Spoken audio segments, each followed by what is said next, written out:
Good evening. Thank you for this opportunity. This may sound like a broken record, but I too grew up in Springfield School District 186. And in growing up, I did not see a lot of black teachers and administrators throughout my school district. I graduated from Springfield High School. The court order is very, very, very important. Children should see people who look like them. In order to get people here tonight, not only did we make phone calls and send out emails, I put a message on Facebook, and it looks like our community pays attention to Facebook, so I want to thank them for showing up tonight. The young man said something very, very important. We need to do better, and it starts with every one of us in this room. Again, children should see people who look like them in leadership roles, not just as janitors and cooks. We have lost several black principals, and we have replaced them with non-black administrators. There are qualified blacks that applied for some of these principalship jobs, and they were not given any. Instead, they were given assistant principalship jobs throughout our district. It should not have taken us 30 years to be where we are. And Mr. Lopez, you say that you've seen a lot of changes and improvements. There's been very little change or improvement. What our district continues to do is to recycle the few minority and black teachers that we have without bringing other qualified teachers in. What are we really afraid of here in Springfield, Illinois? Are we afraid of seeing more people who look like you and I around this room? Because that is what this community is made of. You talk about diversity, you talk about 51 to 49%. We don't see that when we walk through the schools. I have a granddaughter in school, and there is only one black person at her school, and I must say they are not an administrator.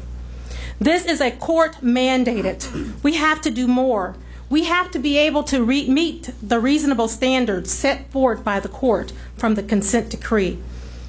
We have to hire, retain, and monitor and see what's happening with our black teachers and administrators here in our district.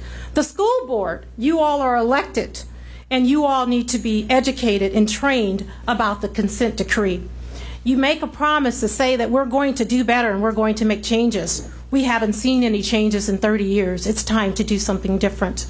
Clearly, we all in this room, in this community, have had ample time to recruit more, to retain more, as you state, into the evaluation process.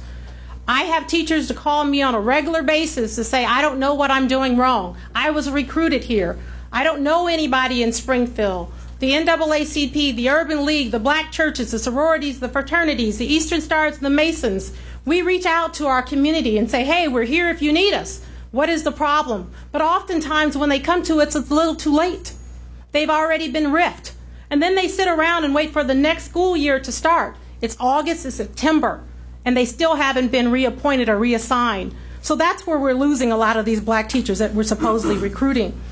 It was mentioned earlier that we hired 10 new teachers for the 11 positions. Wow, what about the rest that applied and the rest that we lost?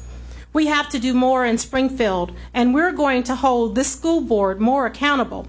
We talked about the consent decree, and if the NAACP does not see a change, and a change needs to happen soon, we will be taking you back to court. Thank you.